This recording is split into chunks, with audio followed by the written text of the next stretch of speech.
Welcome. We are visiting the Code of Criminal Procedure for the trial of offences. Today, we are focusing upon one aspect, and it is as that what is the whole purpose of having a trial? The trial as an end result is either a conviction or acquittal. In case of conviction, the punishment provided is in the form of imprisonment or fines. And imprisonment essentially would mean segregating a person from the mainstream society. So the purpose of the trial ultimately gets reduced to segregating a person who have committed a crime. And basis for this policy is that person who commits crime is having a particular mental state which is not conducive with the existence, coherence existence, peaceful existence as a society. Now it is here that we have to revisit as to what are the standards and what are the yardsticks in terms of which this punishment of imprisonment for a particular period as such stands determined. Say a particular offense is provided a punishment, say, up till 10 years. Once it is said it is up till 10 years, that means from 1 day to the whole range of 10 years is a permissible, is a lawful punishment. Now, how it is to be determined as such is not given in the code itself, though there are different judgments and adjudicational experience, and the precedents are laying down some outer sketch, some broad principles. However, it is felt that it is a casual approach. It is not a coherent, integrated, legislative type of activity. So we can say that Code of Criminal Procedure as it is, or other relevant enactments as these are silent with respect to this aspect. If we go to history of the legislative procedural enactments, particularly Code of Criminal Procedure, then we'll find that we have been passing through different phases, and this classical and orthodox setup in which the Code of Criminal Procedure and other parallel enactments were conceived, legislated, enacted, and enforced were certainly of very, very different set of situations.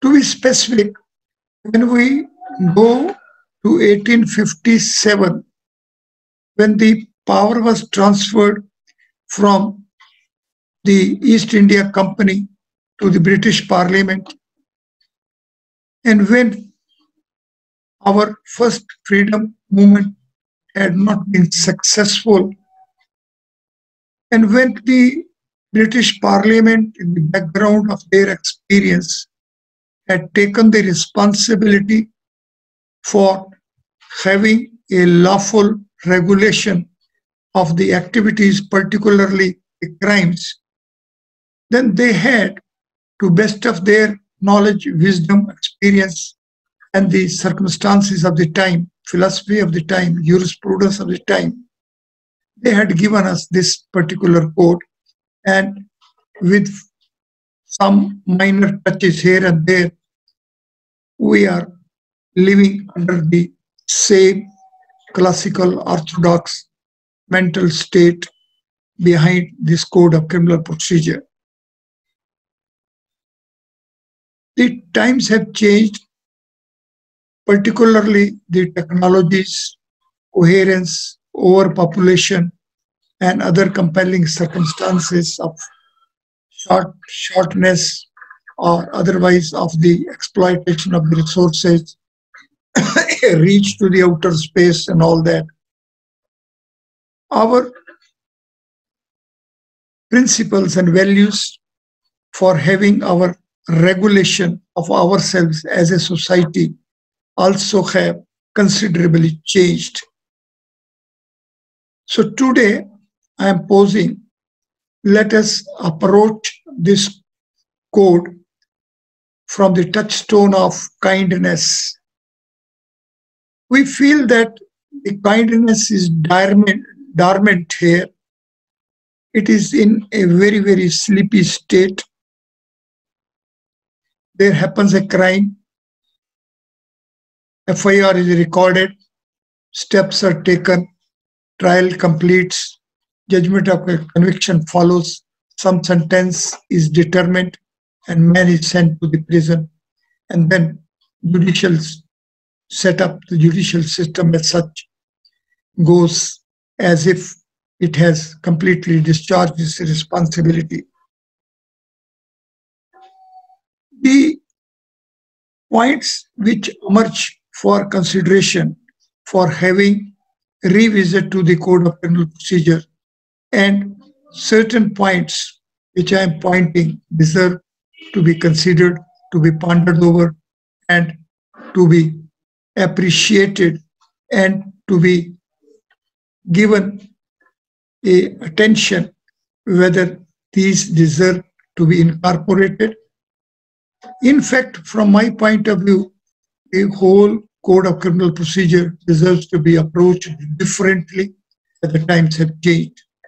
But even if it is taken to be piecemeal touches, then we have to consider these points which I am now focusing.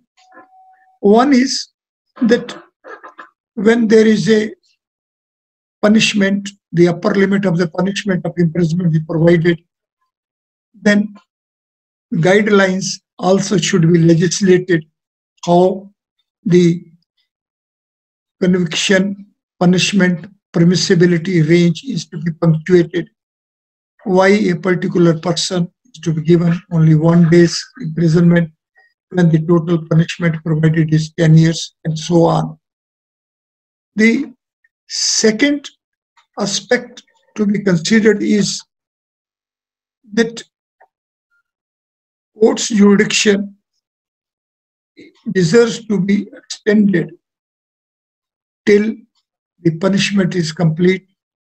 And as we frame a charge, so a certificate should be issued as that the person who was subjected to imprisonment has completed the term and one is in a state that he shall be reunified in the society. Code of Criminal Procedure at present naturally provides a segregation when one is asked to remain in prison, even during trial and even after the conviction sentence stands imposed. So segregation of a person from the mainstream society and then decision to reunify that person, reinsert that person back in the society.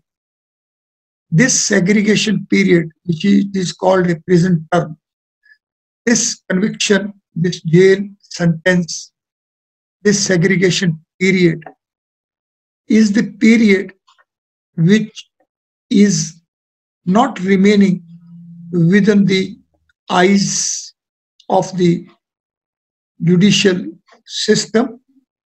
It goes to a different department. It becomes the responsibility of a different department. And that way, what happened to that person who have gone through the segregation period, remained in prison, it doesn't come on specific record through authenticated certification as that the reasons for which his segregation had been there is diminished, is dissolved, is absolved, and the person now is fit to be reunited with the mainstream society. So court jurisdiction as such also deserves to be revisited, and same deserve to be re-legislated. And one point of view is that it shall extend until the date of certification that yes, now this person who was segregated is entitled, deserve, and also deserves to be put reunited with the society.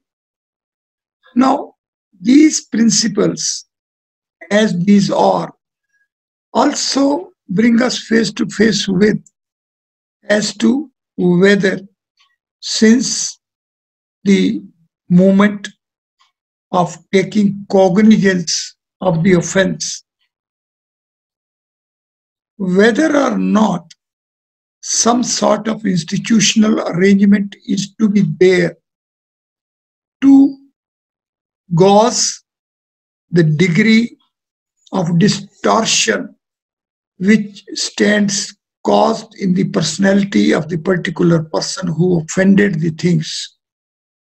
Now, without determining the degree of distortion in the personality of the individual, going through simply as that he was physically involved in some activity and then pronouncing a particular judgment of conviction and order of his segregation from the mainstream society and to be put in a prison, and after physical expiry of that period, the man is to be again brought back and reunited in the society.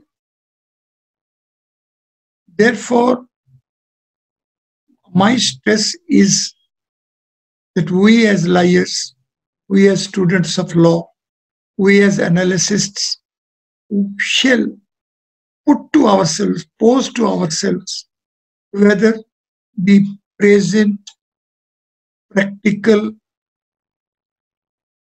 actuality of the implementation of the steps of Code of Criminal Procedure,